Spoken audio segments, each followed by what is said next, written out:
Ada sebuah komoditas yang tersembunyi di hutan lebat Sumatera, namun aromanya mampu menembus batas benua dan mengguncang pasar dunia kuno.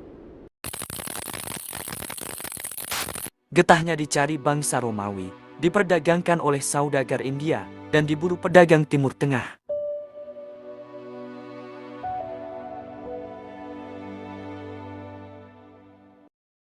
Nilainya bahkan disebut lebih mahal dari emas.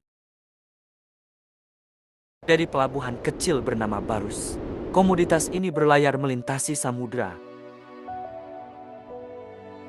menjadi kunci ritual keagamaan, pengawet jenazah, hingga simbol kekayaan dan kekuasaan.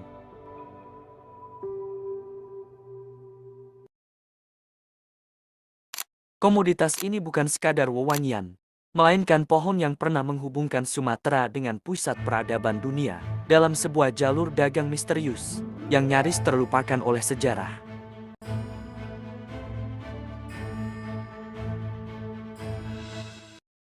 Apakah benar komoditas dari Sumatera yang di masa lalu lebih berharga daripada emas? Komoditas ini menjelajahi jalur perdagangan kuno hingga ke Romawi, India, bahkan Timur Tengah.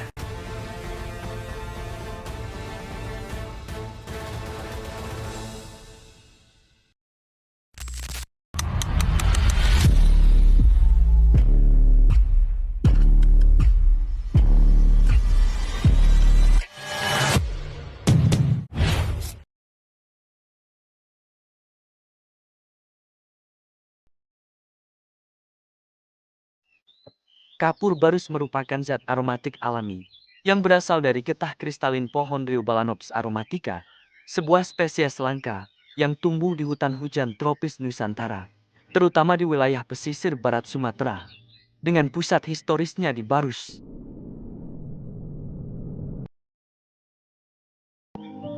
Berbeda dari kamper sintetis modern, kapur barus alami terbentuk secara biologis di dalam batang pohon tua, menjadikannya sangat langka dan sulit diperoleh. Sejak awal Masehi, kristal kapur barus dikenal memiliki aroma tajam dan daya tahan tinggi, sehingga sangat dihargai sebagai bahan parfum, obat-obatan tradisional, pengawet jenazah, serta komponen penting dalam ritual keagamaan di India, Timur Tengah, hingga dunia Mediterania.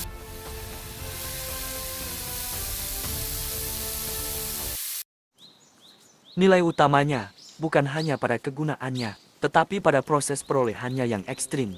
Tidak semua pohon mengandung kristal, dan seringkali pohon harus ditebang untuk menemukan sedikit kapur barus di dalamnya.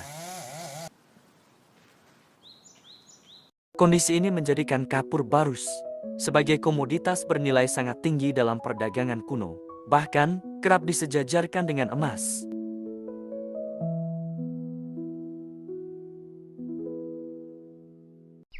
Dari hutan Sumatera, kapur barus kemudian memasuki jaringan dagang internasional awal, menjadikannya salah satu komoditas Nusantara paling berpengaruh dalam sejarah ekonomi dan budaya dunia kuno, yang diperdagangkan sebagai bahan parfum, obat, hingga bahan upacara sejak lebih dari 1800 tahun lalu.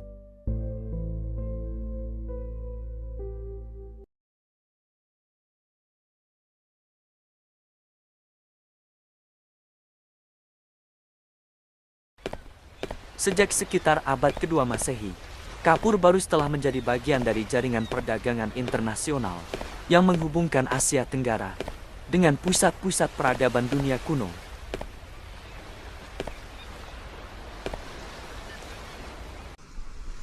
Melalui jalur laut kuno yang membentang di Samudra Hindia, kapur barus dari Sumatera menjelma menjadi komoditas global jauh sebelum lahirnya sistem perdagangan modern. Dari pelabuhan Barus, kapur barus diangkut oleh kapal-kapal dagang menuju pantai barat India, tempat para saudagar menjadi perantara penting dalam distribusinya.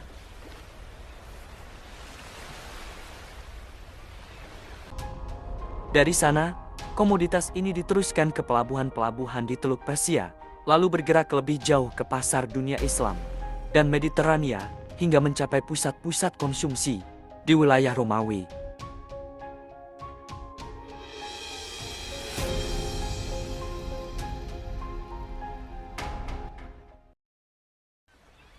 Jalur ini membentuk jaringan perdagangan lintas budaya yang kompleks, di mana kapur barus tidak hanya diperdagangkan sebagai barang ekonomi, tetapi juga sebagai komoditas religius dan simbol status sosial.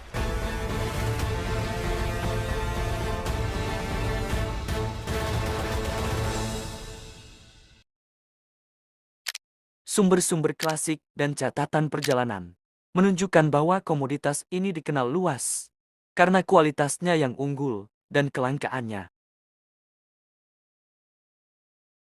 Pada abad ke-13, Marco Polo secara eksplisit menyebut kapur barus dari Barus sebagai yang paling murni dan paling mahal di dunia, bahkan diperdagangkan dengan nilai yang sebanding dengan emas.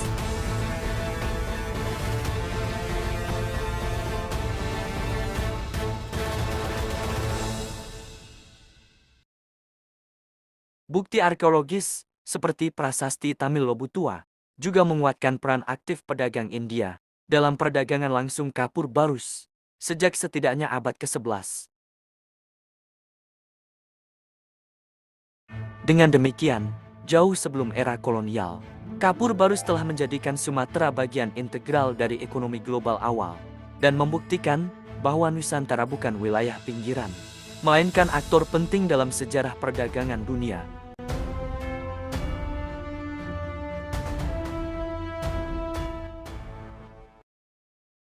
Temuan ini menegaskan bahwa perdagangan kapur barus tidak bersifat sporadis, melainkan terorganisasi dalam jaringan internasional yang mapan.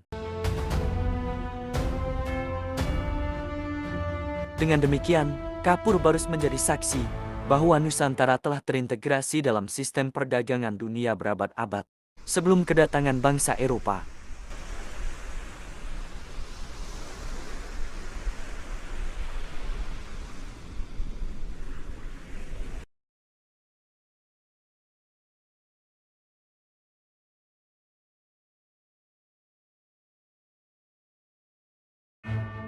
Nilai kapur barus dalam perdagangan dunia kuno melampaui logika harga biasa, bahkan kerap disandingkan atau melampaui emas. Hal ini terutama disebabkan oleh kelangkaannya yang ekstrim dan proses perolehannya yang berisiko tinggi.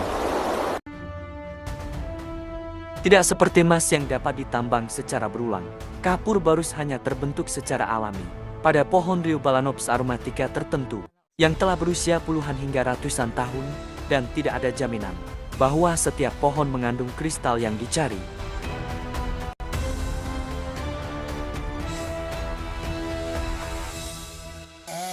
Akibatnya, banyak pohon ditebang hanya untuk menemukan sedikit kapur barus di dalamnya. Kelangkaan ini diperparah oleh tingginya permintaan global. Di India dan Timur Tengah, kapur barus digunakan dalam ritual keagamaan dan pengobatan. Sementara, di dunia Mediterania kapur barus berfungsi sebagai bahan parfum mewah dan pengawet jenazah elit.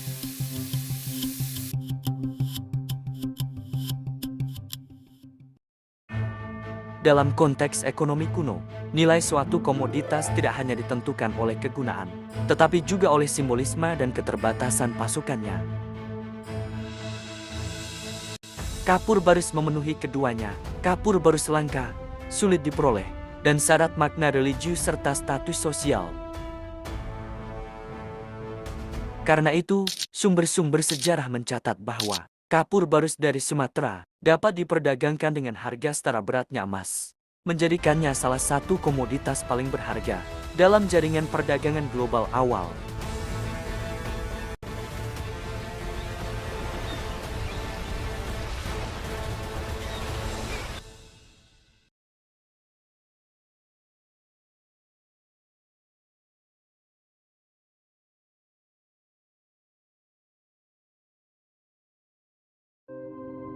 Memasuki era modern, kapur barus alami tidak lagi menempati posisi sentral, seperti pada masa perdagangan kuno. Namun jejak sejarah dan ekologinya masih bertahan hingga hari ini. Pohon penghasil kapur barus alami kini menjadi sangat langka akibat eksploitasi berabad-abad, di mana penebangan besar-besaran dilakukan pada waktu itu tanpa sistem regenerasi yang memadai.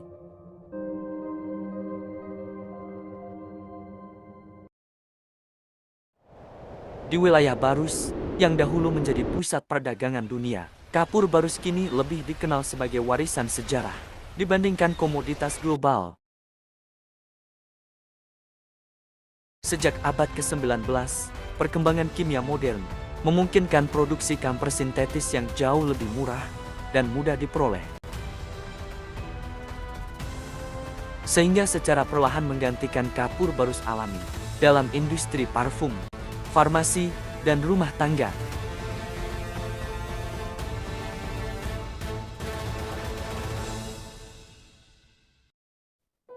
Akibatnya, permintaan pasar internasional terhadap kapur barus alami menurun drastis. Namun, dalam konteks akademik dan konservasi, kapur barus justru mendapatkan perhatian baru sebagai simbol penting hubungan awal Nusantara dengan ekonomi dunia.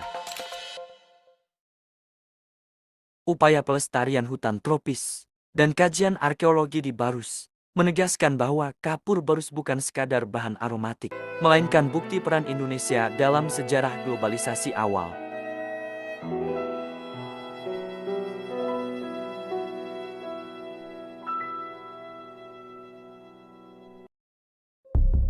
Dengan demikian, meskipun nilainya tak lagi diukur dengan emas, kapur barus tetap memiliki nilai historis, ekologis, dan kultural yang tak tergantikan.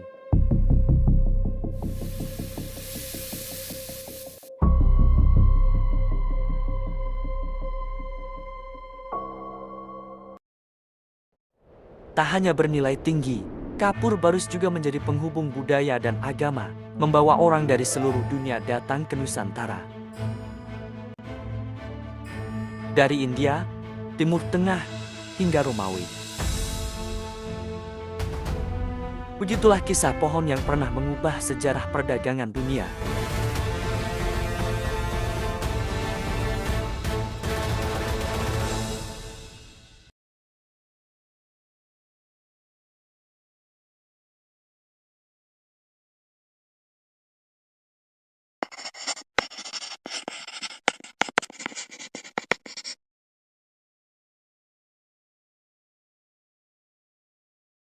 Subscribe to my channel.